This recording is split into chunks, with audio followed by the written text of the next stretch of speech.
नमस्कार साथियों, आज के क्लास में हम पढ़ेंगे फोटोसिंथेसिस यानी कि प्रकाश संश्लेषण के बारे में।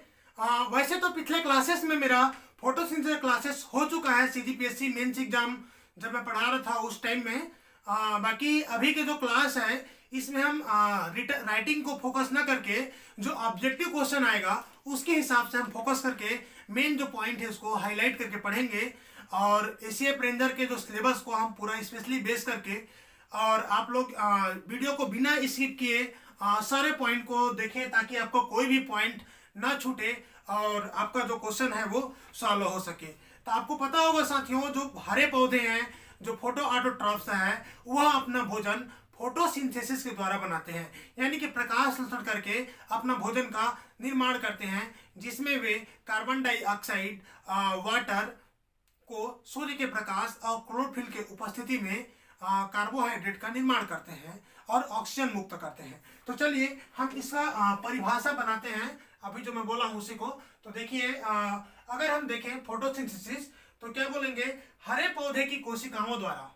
ठीक है जी, कहां पर होगा, हरे पौधे की कोशिकाओं द्वारा। अब देखिए, कोशिका के अंदर में पाया जाता है क्लोरोप्लास्ट। ठीक, इस प्रकार से क्लोरोप्लास्ट आपको देखने मिलेगा। तो हरे पौधे की कोशिकाओं द्वारा सूर्य की प्रकाश की उपस्थिति, ठीक है, सूर्य के प्रकाश की उपस्थिति तथा क्लोरोफिल के प्रेजेंस में क्या बनता है, कार्बोहाइड्रेट, यानी कि यह ग्लूकोज हो सकता है, ठीक है, सुक्रोज हो सकता है, ग्लूकोज तथा ऑक्सीजन रिलीज करता है। ठीक है, क्या बनता है, ग्लूकोज तथा ऑक्सीजन रिलीज होता है। ठीक है, तो इसे हम क्या बोलेंगे, फोटोसिंथेसिस के नाम से जानते हैं। इस प्रकार से हम जो फोटोसिंथेसिस जो प्रोसेस है, तो यह जो प्रोसेस की अगर हम बात करें फोटोसिंथेसिस की, तो यह प्रोसेस एक क्या बोलेंगे, रासायनिक, यह एक ऑक्सीडेशन रिडक्शन है, ऑक्सीडेशन रिडक्शन रिएक्शन है। ठीक है, क्या है जी, ऑक्सीडेशन रिडक्शन। ठीक है, फोटोसिंथेसिस कैसा रिएक्शन है, ऑक्सीडेशन रिडक्शन रिएक्शन है, जहां पर अगर हम देखें तो इस वाटर का ऑक्सीडेशन होता है। क्या होता है, वाटर का, H2O का ऑक्सीडेशन होता है, वाटर का ऑक्सीडेशन होता है और O2 रिलीज करता है। ठीक है, ऑक्सीजन मुक्त करने का काम करता है। ये बहुत ही महत्वपूर्ण पॉइंट है, आपको याद रखना है। और CO2 का होता है रिडक्शन, और क्या बनता है जी, सुक्रोज का, कार्बोहाइड्रेट का सिंथेसिस करता है। ठीक है, किसका सिंथेसिस करता है, ग्लूकोज का या कार्बोहाइड्रेट का सिंथेसिस करता है। ठीक है, तो इस चीजों को आपको याद रखना है कि जो फोटोसिंथेसिस है इनमें वाटर का ऑक्सीडेशन होता है और O2 रिलीज होता है और CO2 का रिडक्शन होता है। अर्थात हम कह सकते हैं कि क्या है, ऑक्सीडेशन रिडक्शन रिएक्शन है ये। ठीक है, और इस सिंथेसिस के लिए, एसिमिलेशंस के लिए जो एनर्जी चाहिए होता है, ठीक है, तो ये लाइट रिएक्शंस के द्वारा बनाए जाते हैं। क्या, ATP और NADPH2, और यही इस एसिमिलेशन के लिए, सिंथेसिस के लिए क्या करता है, एसिमिलेटरी पावर के रूप में काम करता है, जो आगे जाकर के हम लाइट रिएक्शन और डार्क रिएक्शन में और डिफाइन करेंगे। तो साथियों, अगर हम देखेंगे इसका साइट की बात करते हैं, ठीक है जी, इसका हम साइट की बात करते हैं, फोटोसिंथेसिस का साइट कि कहां पर फोटोसिंथेसिस होता है। तो देखिए, यह पौधे के हरे भाग, ठीक है, अब पौधे के हरे भाग में आपका यंग स्टेम हो सकता है, लीफ हो सकता है। ठीक है, तो हम मेजरली कहां पढ़ते हैं, लीफ में, क्योंकि ज्यादातर जो फोटोसिंथेसिस होता है वह लीफ में होता है, पत्ती में होता है। तो देखिए, पत्ती का अगर हम एक कोशिका को देखें, तो एक मैं छोटा सा आपको डायग्राम बना बता रहा हूं। देखिए, ये पत्ती है आपका, और इस पत्ती का अगर हम एक कोशिका को देखें, ठीक है जी, इस पत्ती की मैं एक कोशिका को इस प्रकार बनाऊंगा तो आपको देखने को मिलेगा। और इस कोशिका के अंदर में आपको देखने को मिल जाएगा न्यूक्लियस, ठीक है, और इसी में आपको मिल जाएगा प्लास्टिड, माइटोकॉन्ड्रिया, ठीक है, बहुत सारा कोशिकांग आपको देखने को मिलेगा। और इसी प्लास्टिड को हम बनाए हैं यहाँ पर जूम करके, ठीक है, इसी प्लास्टिड को हम यहाँ बनाए हैं। तो देखिए फोटोसिंथेसिस कहाँ बस हो रहा है, हरे पत्ती के क्लोरोप्लास्ट में, ठीक है। अब देखिए क्लोरोप्लास्ट के अंदर में इसोप्लास्टिड होता है, ठीक है। तो क्लोरोप्लास्ट किसमें बोलेंगे, वह प्लास्टिड जिसके अंदर में क्लोरोफिल पिगमेंट पाया जाता है वो क्या कहलाता है, क्लोरोप्लास्ट कहलाता है। अब देखिए जो क्लोरोप्लास्ट की अगर हम बात करें तो यह डबल मेम्ब्रेनस, ठीक है, ऑर्गेनेली है, सेल ऑर्गेनेली है, जिसका दो मेम्ब्रेन होता है। अगर देखें तो बाहर की ओर का आउटर मेम्ब्रेन, अंदर की ओर का इनर मेम्ब्रेन, ठीक है। इसके बीच के भाग को हम कहते हैं स्ट्रोमा, जो खाली वाला भाग है बीच का, इस भाग को हम कहते हैं स्ट्रोमा। अब देखिए इस स्ट्रोमा में यहाँ पर जो पाया जाता है एक सिक्के की जैसे, देखिए जो सिक्का होता है सिक्के की भांति स्ट्रक्चर दिख रहा है, स्टॉक दिख रहा है, इसे हम बोलते हैं ग्रेनम। और इस ग्रेनम बनता है थैलाकॉइड स्टॉक से, ठीक है। अगर इस ग्रेनम का एक मैं स्टॉक को निकाल दूं तो इसी को हम क्या बोलते हैं, थैलाकॉइड, ठीक है। तो अब देखिए यहाँ पर मजेदार बात यह है कि जो फोटोसिंथेसिस का जो रिएक्शन होता है, यहाँ पर देखिए जो फोटोसिंथेसिस जो होता है, तो यहाँ पर आपको मैं बता दूं कि इस थैलाकॉइड के ग्रानम में आप लोग नोट कर लीजिए, इस ग्रानम में पाया जाता है लाइट रिएक्शन, ठीक है। फोटोसिंथेसिस जो ग्रानम में होता है लाइट रिएक्शन, आपको पूछ देगा कि जो प्रकाश अभिक्रिया है, प्रकाश वह कहां पाया जाता है, तो आपको याद रखना है ग्रानम में होता है, ठीक है जी। और इस ग्रानम को हम बोलते हैं स्टार्क्ड पार्ट, ठीक है, स्टार्क्ड पार्ट या स्टार्क्ड पार्ट ऑफ ग्रानम, ठीक है। और यहाँ पर पाया जाता है जो इसका जो स्टार्क जो पार्ट है वहां पर पाया जाता है फोटोसिस्टम सेकेंड, आपको याद होना चाहिए PS सेकेंड, एक सेकेंड, फोटोसिस्टम सेकेंड पाया जाता है, यहां पर होता है लाइट रिएक्शन। और यहां जो लेमिनी वाला जो पोर्शन है जो दो ग्रानम को जोड़ता है, दो थैलाकॉइड के यहाँ जोड़ने का काम करता है, दो स्टॉक को जोड़ने का काम करता है, उसे हम बोलते हैं लेमिनी, ठीक है।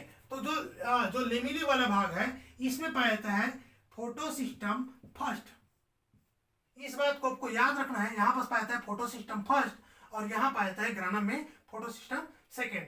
अब इसमें भी यह चीज है कि इसका जो स्टार्क्ड भाग है, इसका जो स्टार्क्ड भाग है, जो ढके वाला जो अप्रेस्ड पार्ट है, ठीक है, तो अप्रेस्ड पार्ट में फोटोसिस्टम फर्स्ट, जबकि इस नॉन अप्रेस्ड जो पार्ट है वहां पर फोटोसिस्टम सेकंड पाया जाता है। इसीलिए हम मोस्टली इसको रेफर करते हैं स्पेशली फोटोसिस्टम सेकंड के लिए, और लेमिनी वाला पोर्शन इसको फोटोसिस्टम फर्स्ट के लिए रेफर करते हैं।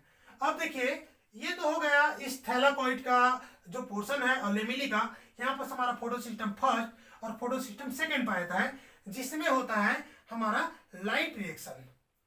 अब देखें कि एक और आता है डार्क रिएक्शन जिसको बोलते हैं लाइट इंडिपेंडेंट रिएक्शन, और यह पाया था स्ट्रोमा में, ठीक है। तो इस स्ट्रोमा के बगल में आप लिख सकते हैं light independent reaction, light independent reaction. अब देखिए मैं इसमें एक चीज और बता दूं कि जो एडीपी का जो निर्माण है, एडीपी और NADPH2 का निर्माण ये लाइट रिएक्शन से होता है, जो कि तो यहाँ पर क्या होगा, ग्रानम में होगा, ठीक है। इसी तरीके से यहाँ पर जो कार्बोहाइड्रेट जो बनेगा, ग्लूकोज, सुक्रोज, तो इसका जो निर्माण होगा यहाँ पर स्ट्रोमा वाला भाग में होगा। तो इस बात को आपको याद रखना है, ठीक है। तो विशेष रूप से आपको क्या क्या याद रखना है साथियों, एक बार और ध्यान दीजिए। आप इसमें याद रखिए जो इसका जो रिएक्शन है फोटोसिंथेसिस का, यह ऑक्सीडेशन रिडक्शन रिएक्शन है, ठीक है। रासायनिक फोटोकेमिकल जो प्रोसेस है, जो ऑक्सीडेशन रिडक्शन रिएक्शन है, जहां पर O2 का ऑक्सीडेशन होता है और वाटर रिलीज, मतलब ऑक्सीजन रिलीज होता है। यानी कि ऐसे भी पूछ सकते हैं कि ऑक्सीजन कहां से निकलता है, फोटोसिंथेसिस में ऑक्सीजन कहां से निकलता है, तो आपको याद रखना है ये जो ऑक्सीजन रिलीज होता है यह वाटर में टूटता है, ठीक। इसका मतलब बहुत सारा प्रयोग किए गए हैं, लेकिन आपको उसको जानने की जरूरत नहीं है। तो आपको इसके याद रखना है कि वाटर से निकलता है, जबकि जो कार्बोहाइड्रेट में जो ऑक्सीजन और कार्बन होता है वह CO2 से आता है। इस बात को भी आपको याद रखना है। इसके अलावा आपको याद रखना है कि जो लाइट रिएक्शन है वो ग्रानम में होता है और डार्क रिएक्शन है, लाइट इंडिपेंडेंट रिएक्शन है, वो स्ट्रोमा वाले भाग में होता है। इस बात को भी आपको याद रखना है। चलिए अब थोड़ा सा हम आगे बढ़ते हैं इसमें। तो मैं थोड़ा सा स्पेस लूंगा साथियों। अब हम देखेंगे फोटोसिंथेसिस का मुख्यतः दो चरण में पूरा होता है। एक होता है लाइट रिएक्शन और दूसरा होता है डार्क रिएक्शन। बट यहाँ पर हम देखें जो लाइट रिएक्शन जो प्रकाश के उपस्थिति में होता है, इसके लिए प्रकाश कंपलसरी होता है, प्रकाश उपस्थिति में होता है, इसीलिए हम इसे बोलते हैं लाइट डिपेंडेंट रिएक्शन। क्या बोलेंगे जी? Light dependent reaction. और इसे हम और एक नाम से जानते हैं जिसे हम बोलते हैं फोटोफास्फोरिलेशन। फोटोफास्फोरिलेशन। तो फोटोफास्फोरिलेशन जो होता है ये इसलिए बोलते हैं कि यहां पर जो एडीपी का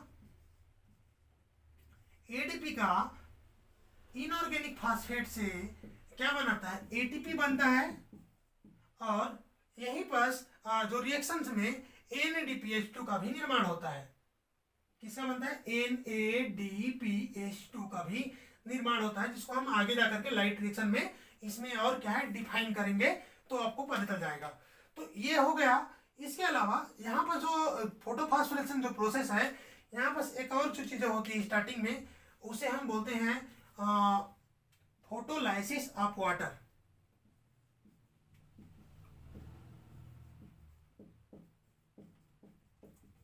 और फोटोलाइसिस ऑफ वाटर में वाटर का लाइट के प्रेजेंट में टूटना ही फोटोलाइसिस ऑफ वाटर कहलाता है।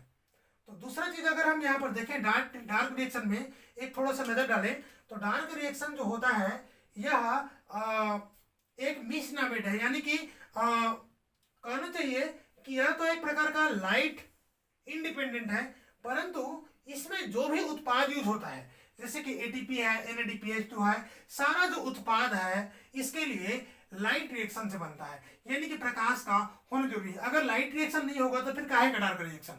डार्क रिएक्शन तो होना ही नहीं है। तो इसीलिए ये क्या है, थोड़ा सा मिसनामेड जो रिएक्शन मतलब नेम है, यानी कि डार्क रिएक्शन के नाम से ही फेमस हो गया है, इसीलिए आज हम डार्क रिएक्शन नाम से पढ़ते हैं। तो इसीलिए हम क्या बोल सकते हैं सुइटेबल, इसको लाइट इंडिपेंडेंट रिएक्शन है, यानी कि यह लाइट के प्रेजेंस में भी होगा और लाइट के क्या बोलेंगे प्रेजेंस में भी होगा और अब्सेंट में भी होगा। ठीक है, प्रेजेंस और अब्सेंट लाइट के दोनों कंडीशन में ये होगा। और यहाँ पर सिंथेसिस होता है किसका जी? यहाँ जो सिंथेसिस होता है सुक्रोज का। ठीक है, यहाँ पर जो कार्बोहाइड्रेट का निर्माण होता है। अब यहाँ पर हम मोस्टली जो पढ़ेंगे तो क्या क्या पढ़ेंगे? C3 साइकिल मोस्टली बहुत इंपॉर्टेंट है। C3 साइकिल जिसे केल्विन साइकिल या मेल्विन केल्विन साइकिल ही बोलते हैं, क्योंकि मेल्विन केल्विन के द्वारा इस साइकिल को दिया गया था। इसके अलावा दो साइकिल और पढ़ते हैं साथियों, C4 और कैम साइकिल। तो चलिए हम स्टार्ट करेंगे लाइट रिएक्शन के बारे में। अब देखेंगे साथियों हम लाइट रिएक्शन के बारे में, यानी कि प्रकाशीय अभिक्रिया। ठीक है, या इसी को हम बोलते हैं फोटोफास्फोरिलेशन। ठीक है, क्या क्या नाम समझे जी? लाइट रिएक्शन या फोटोफास्फोरिलेशन, इस नाम से हम इसे जानते हैं। तो देखिए जो लाइट रिएक्शन है प्रकाशीय अभिक्रिया है। यह अभिक्रिया जैसे मैं पहले बताया, क्या बताया कि अभिक्रिया होता है क्लोरोप्लास्ट के ग्रानम में होता है। ठीक है, अब देखें हम इसको देखेंगे तो लाइट रिएक्शन को हम दो भाग में बांट पढ़ेंगे। एक होता है नॉन साइक्लिक फोटोफास्फोरिलेशन और दूसरा होता है साइक्लिक फोटोफास्फोरिलेशन। ठीक है, दूसरा क्या होता है? एक होता है नॉन साइक्लिक फोटोफास्फोरिलेशन और दूसरा होता है साइक्लिक फोटोफास्फोरिलेशन। अब देखिए हम इसे ऐसा क्यों बोलते हैं, इसको देखिए। तो जो लाइट रिएक्शन की जो प्रोसेस है, यह प्रोसेस आपका जो क्लोरोप्लास्ट का ग्रानम के थैलाकोइड मेम्ब्रेन में होता है। ठीक है जी, यह प्रोसेस कहाँ पर होता है? यह हो रहा है थैलाकोइड मेम्ब्रेन में। याद रखिएगा जो लाइट रिएक्शन होता है यह होता है थैलाकोइड मेम्ब्रेन में। ठीक है, इसका लोकेशन कहाँ है जी? थैलाकोइड मेम्ब्रेन में जो लाइट रिएक्शन है इसकी प्रोसेस होती है। तो सबसे पहले हम इसको देखें, जो लाइट रिएक्शन है इसका स्टार्टिंग को हम देखें तो सबसे पहले यहाँ देखिए जो यहाँ पर पाया था एंटीना कॉम्प्लेक्स, ठीक है। जो एंटीना कॉम्प्लेक्स इसके जो मेम्ब्रेन में, थैलाकॉइड मेम्ब्रेन में, तो जो एंटीना कॉम्प्लेक्स में जो कोर जो रहा था पिगमेंट, इसे बोलते हैं क्लोरोफिल ए, और इसका जो वेवलेंथ जो प्रकाश अवशोषित करता है ये करता है 680 nm का, ठीक है। इसीलिए इसे क्या बोलते हैं, P680 के नाम से भी जानते हैं, और ये होता है फोटो सिस्टम सेकेंड, राइट। वैसे तो कई लोग क्या करते हैं कि फोटो सिस्टम इसका पहला, तो ऐसा नहीं है कि हम क्या करते हैं, फोटो सिस्टम सेकेंड से रिएक्शन सेंटर है वो स्टार्ट होती है। तो जो इसका रिएक्शन सेंटर है इसे हम क्या बोलते हैं, क्लोरोफिल ए, और इसके चारों ओर रहता है एसेसरी पिगमेंट, और ये एसेसरी पिगमेंट क्या हो सकता है, कैरोटीनाइड, ठीक है, कैरोटीनाइड, फाइकोबिलिन्स, ये सब सारा चीजें क्या है, ये दूसरा एसेसरी पिगमेंट्स रहते हैं, ठीक है। और ये क्या करता है, जो क्लोरोफिल ए में क्या करता है, जो एसेसरी पिगमेंट है, ठीक है, ये यहाँ पर और लिख सकते हो जेंथोफिल, ठीक है, ये सब क्या है, पिगमेंट्स रहता है जो इस फोटान को हम क्या लिखते हैं, एच भी से शो करते हैं।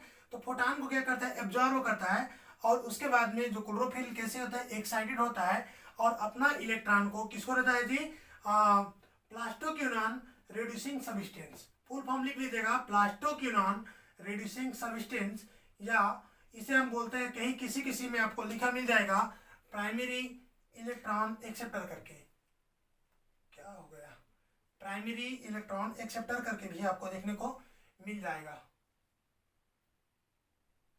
ठीक है, प्राइमरी इलेक्ट्रॉन एक्सेप्टर के नाम से भी मिलेगा कोई बुक में। तो ये जैसे ही फोटान पड़ा, एक्साइटेड हुआ, ठीक है, PQR इसको दिया प्राइमरी प्लास्टोक्यूनॉन रिड्यूसिंग सब्सटेंस को, और रिड्यूसिंग सब्सटेंस इस प्लास्टोक्यूनॉन को रिड्यूस करता है, प्लास्टोक्यूनॉन को अपना इलेक्ट्रॉन दे देता है, और यहाँ से इलेक्ट्रॉन साइटोक्रोम B6F कॉम्प्लेक्स इसको बोलते हैं। तो साइटोक्रोम कॉम्प्लेक्स आप इतना याद रखो, साइटोक्रोम को देता है, और यहीं पर क्या होता है, एडीपी का फास्फोरिलेज होकर के एडीपी का निर्माण होता है। ये साइटोक्रोम अपना इलेक्ट्रॉन प्लास्टोसाइनिन को देता है, और प्लास्टोसाइनिन से अपना इलेक्ट्रॉन यह फोटोसिस्टम फर्स्ट में चला जाता है, ठीक है, फोटोसिस्टम फर्स्ट में चला जाता है, और फोटोसिस्टम फर्स्ट से इलेक्ट्रॉन यह एक्साइटेड होता है, और फेरिडॉक्सिन रिड्यूसिंग सब्सटेंस को अपना इलेक्ट्रॉन देता है, किसको देता है जी, फेरिडॉक्सिन रिड्यूसिंग सब्सटेंस, ठीक है। क्लोरोफिल ए से यहाँ से एक्साइटेड होकर के फेरिडॉक्सिन रिड्यूसिंग सब्सटेंस, जहाँ से फेरिडॉक्सिन चला जाता है, ठीक है, फेरिडॉक्सिन से यहाँ फेरिडॉक्सिन रिड्यूसिंग सब्सटेंस है, ठीक है। तो यहाँ पर देखिए रिड्यूसिंग जो सब्सटेंस जो सिस्टम है, यहाँ पर जो NADP है ये NADPH में चेंज हो जाता है, ठीक है जी, जो NADPH है वह NADPH में चेंज, यानी कि जो NADP का यहाँ पर रिडक्शन हो रहा है। तो याद रखिए ये क्या होता है, इलेक्ट्रॉन चला गया लेकिन ये इलेक्ट्रॉन क्या लौट के आ रहा है, क्या नहीं आ रहा है, इसीलिए हम इसको बोलते हैं नॉन साइक्लिक, ठीक है, नॉन साइक्लिक फोटोफॉस्फोरिलेशन। अब यहाँ पर सबको याद रखने का है कि यहाँ से क्या क्या बना, ATP बना और NADPH2 बना, ठीक है। तो आपको याद रखना है इसका जो प्रोडक्ट है, जो यही जा करके आपका डार्क रिएक्शन में उसका कार्बोहाइड्रेट एसिमिलेशन में ये उपयोग होगा, यही क्या होगा, एनर्जी स्रोत, पावर के रूप में काम करेगा। अब देखें कि यहाँ पर जो इलेक्ट्रॉन है इसकी आपूर्ति कहाँ से होगी, तो इस इलेक्ट्रॉन की जो आपूर्ति होगा, एक सेकंड थोड़ा सा समस्या इसमें आ जा रहा है, ठीक है।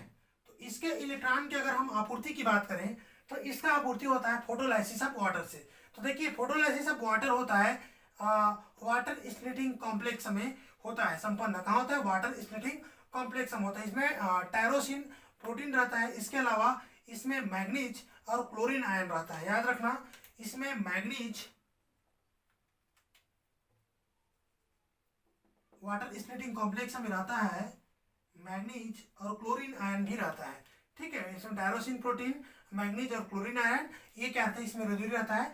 तो आपको पूछ सकता है क्वेश्चन में कि वाटर स्प्लिटिंग कॉम्प्लेक्स में ये वाटर टूटता है, वहां पर कौन कौन से जो आयन काम करता है, तो मैग्नीज और क्लोरीन आयन यहाँ पर वर्क करता है। तो देखिए जो वाटर है, ये वाटर क्या होता है, टूटता है वाटर स्प्लिटिंग कॉम्प्लेक्स के थ्रू, और बनाता है 4 इलेक्ट्रॉन 4 प्रोटॉन और 1 ऑक्सीजन। तो ऑक्सीजन के इवोल्यूशन फोटो सिस्टम सेकेंड में ही होता है, इस बात को याद रखिएगा। ठीक है, ऑक्सीजन के इवोल्यूशन अगर पूछ देगा ऑक्सीजन कहाँ से निकलता है, तो आपको याद रखना है वाटर से ही ऑक्सीजन निकलता है, और वो होता है फोटो सिस्टम सेकेंड में। और ये जो प्रोसेस हो रहा है यह थैलाकोइड मेम्ब्रेन के, ठीक है, थैलाकोइड के इनर मेम्ब्रेन में हो रहा है। ठीक है, ये कहाँ पर हो रहा है, थैलाकोइड के इनर मेम्ब्रेन में। ठीक है, थैलाकोइड इनर मेम्ब्रेन में। ठीक है, यह प्रोसेस कहाँ हो रहा है जी, थैलाकोइड इनर मेम्ब्रेन में। तो यहाँ से जो इलेक्ट्रॉन है, दो दो इलेक्ट्रॉन क्या होता है, रिप्लेसमेंट जो प्रोसेस के द्वारा जो चलते रहता है, और इस प्रकार से नॉन साइक्लिक जो प्रोसेस है ये चलते रहता है। और यहाँ पास ये जो प्रोटॉन है, प्रोटॉन चला जाता है ल्यूमेन में। ठीक है, कहाँ चला जाता है, क्लोरोप्लास्ट के ल्यूमेन में चला जाता है, और ल्यूमेन में जो प्रोटॉन का जो ग्रेडियंट है वह एटीपीएस जो वहाँ सिस्टम रहता है कीमोऑस्मोटिक हाइपोथेसिस में जो काम करता है उसके थ्रू यहाँ पर प्रोटॉन ग्रेडियंट क्या है, मेंटेन रहता है। ठीक है, और इस प्रकार से वाटर जो टूटते रहता है जिसे हम क्या कहते हैं, वाटर इथलेटिक कॉम्प्लेक्स बोलते हैं। तो आपको याद रखना है जो रिएक्शन से फोटो सिस्टम सेकेंड में कौन से क्लोरोफिल ए याद रखना है। ठीक है, इसके अलावा इसका जो मेन जो प्रोडक्ट है इसको आपको समझना है, यहाँ पर एटीपी और एनएडीपीएस का उत्पादन होता है मुख्य रूप से। इसके अलावा आपको और पूछ सकता है नॉन साइक्लिक फोटोफॉस्फोरेशन में अचक्रीय फोटोफॉस्फोरेशन को और कौन से नाम से जाना जाता है, तो आपको याद रखना है इसका और नाम है जिसे हम बोलते हैं जेड स्कीम।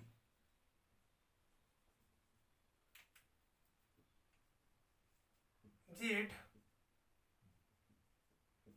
स्कीम के नाम से भी इसे जानते हैं। तो इस चीज को आपको याद रखना है, non cyclic photophosphorylation Z scheme के नाम से थैलाकोइड मेम्ब्रेन में होता है। इसमें फोटोलाइसिस ऑफ वाटर थैलाकोइड के इनर मेम्ब्रेन में होगा, इस बात को भी आपको याद रखना है। इसमें कौन कौन से फोटो सिस्टम पार्टिसिपेट करता है, तो आपको याद रखना है फोटो सिस्टम सेकेंड और फोटो सिस्टम फर्स्ट आपको इसमें पार्टिसिपेट करता है, इस बात को आपको याद रखना है।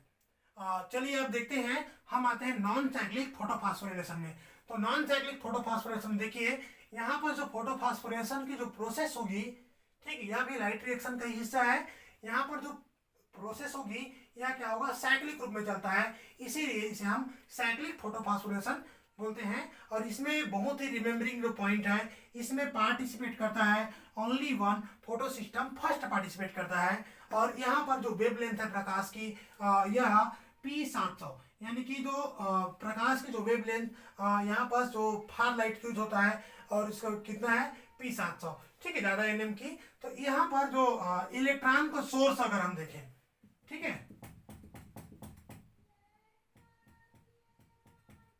इलेक्ट्रॉन सोर्स की अगर हम बात करें तो इसे इलेक्ट्रॉन कहाँ से मिल रहा है जी, फोटो सिस्टम सेकेंड से। ठीक है, फोटो सिस्टम सेकेंड इसका इलेक्ट्रॉन सोर्स होता है। ठीक है, तो फोटो सिस्टम सेकेंड से इलेक्ट्रॉन आता है। ठीक है, इसके अलावा ये क्या होता है, लाइट इसमें भी पड़ता है डायरेक्ट। ठीक है, तो यहाँ से जो इलेक्ट्रॉन मूव होता है और कहाँ आता है, फेरिडॉक्सिन रिड्यूसिंग सब्सटेंस को देता है, और ये यहाँ पर भी आपको मिल जाएगा प्राइमरी इलेक्ट्रॉन एक्सेप्टर के रूप में। ठीक है, तो ये फेरिडॉक्सिन रिड्यूसिंग सब्सटेंस अपना इलेक्ट्रॉन फेरिडॉक्सिन को देता है, और फेरिडॉक्सिन यहाँ पास क्या होता है, 1 एटीपी का निर्माण होता है इनऑर्गेनिक फास्फेट क्रिया करके। ठीक है जी, 1 एटीपी का यहाँ निर्माण करता है, और ये फेरिडॉक्सिन अपना इलेक्ट्रॉन प्लास्टोक्विनोन को देता है, और प्लास्टोक्विनोन से साइटोक्रोम में जाता है, और साइटोक्रोम ये कॉम्प्लेक्स एक्चुअल में है ना, साइटोक्रोम कॉम्प्लेक्स में जाता है, और साइटोक्रोम कॉम्प्लेक्स से प्लास्टोसाइनिन, और प्लास्टोसाइनिन से इलेक्ट्रॉन फिर से क्लोरोफिल जो है आपका जो रिएक्शन सेंटर है यहाँ पास आ जाता है। तो याद रखना, जो इसे रिएक्शन सेंटर फर्स्ट बोलते हैं, इसे बोलते हैं रिएक्शन सेंटर सेकंड के नाम से जानते हैं। तो दोनों में अंतर साथियों मुख्यतः आपको याद रखना है कि यहाँ पर कितना एटीपी का निर्माण हो रहा है। तो यहाँ पर देखिए जो एटीपी यहाँ पर बन रहा है, यहाँ भी एटीपी बन रहा है, लेकिन खासियत क्या है, यहाँ पर एनएडीपी का रिडक्शन नहीं हो रहा है, यहाँ पर NADPH2 नहीं बन रहा है, जबकि यहाँ पर NADPH2 बन रहा है। तो इस बात को आपको याद रखना है। ठीक है, तो इसी प्रकार से आपका क्या बोलते हैं, लाइट रिएक्शन कंप्लीट होता है। अब यहाँ पर हम मैं थोड़ा सा एक पॉइंट को चर्चा कर देता हूँ आपको। यहाँ पर एक चीज आता है कीमोऑस्मोटिक हाइपोथेसिस। ठीक है, तो मैं बनाया हूँ थैलाकोइड, ये चित्र है, ये क्या है, थैलाकोइड है। ठीक है, ये कौन सा भाग है, ल्यूमेन। ठीक है, और इस थैलाकोइड मेम्ब्रेन में पाया जाता है फोटोसिस्टम सेकेंड और पाया जाता है फोटोसिस्टम फर्स्ट। ठीक है जी। और यहाँ पाया जाता है ये हमारा क्या है इलेक्ट्रॉन ट्रांसपोर्ट जो चैन है। ठीक है, जेड स्कीम यहाँ से क्या है इलेक्ट्रॉन ट्रांसपोर्ट होता है। अब देखिए यहाँ पर पाया जाता है बीच में साइटोक्रोम,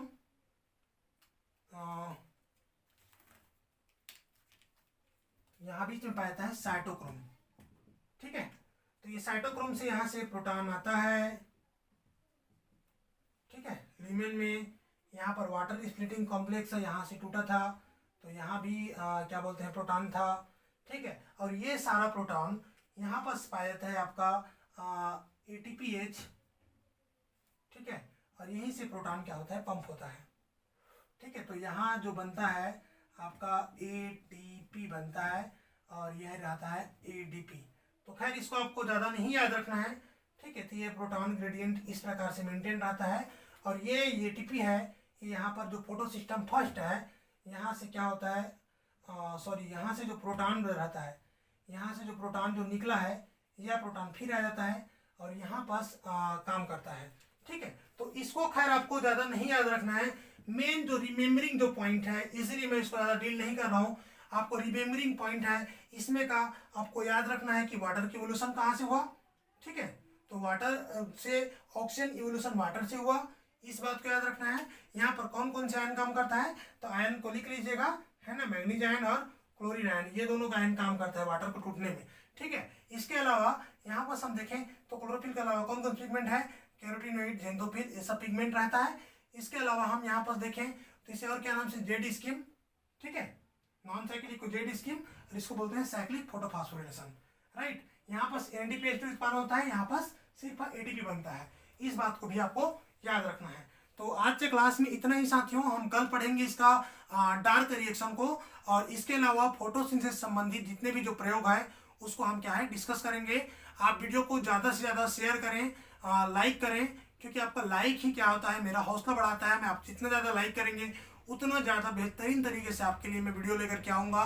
और वीडियो को आप लोग ज़्यादा से ज़्यादा शेयर करें। हमारे जो नया व्यूअर हैं वो लोग चैनल को तुरंत सब्सक्राइब करें, सब्सक्राइब करके बेल आइकन के बटन को जरूर क्लिक करें ताकि मैं जब भी वीडियो डालूँ आपको नोटिफिकेशन मिलता रहे। ठीक है, और बहुत जल्दी आपका बायोलॉजी का भी सिलेबस कंप्लीट हो जाएगा, क्योंकि फॉरेस्ट्री का लगभग आधा सिलेबस कंप्लीट हो गया है ना। आप फॉरेस्ट्री का जो प्ले स्टोर है वहाँ जा करके आप फॉरेस्ट्री को देख सकते हैं, है ना। एग्रीकल्चर भी स्टार्ट हो गया है, तो आप हमारे क्लास में कंटिन्यू बने रहें ताकि आपको सारा जो चैप्टर है वो अच्छे तरीके से डील होगा। क्योंकि मैं जो चीज़ पढ़ाता हूँ आपको और कहीं कोई दूसरा लेक्चर में नहीं मिलेगा, क्योंकि लेक्चर है बहुत ही ऑथेंटिक नोट्स से तैयार किया जाता है, फिर उसके बाद में आपके पास लेक्चर डिलीवर किया जाता है। तो आज के लिए इतना ही, थैंक यू।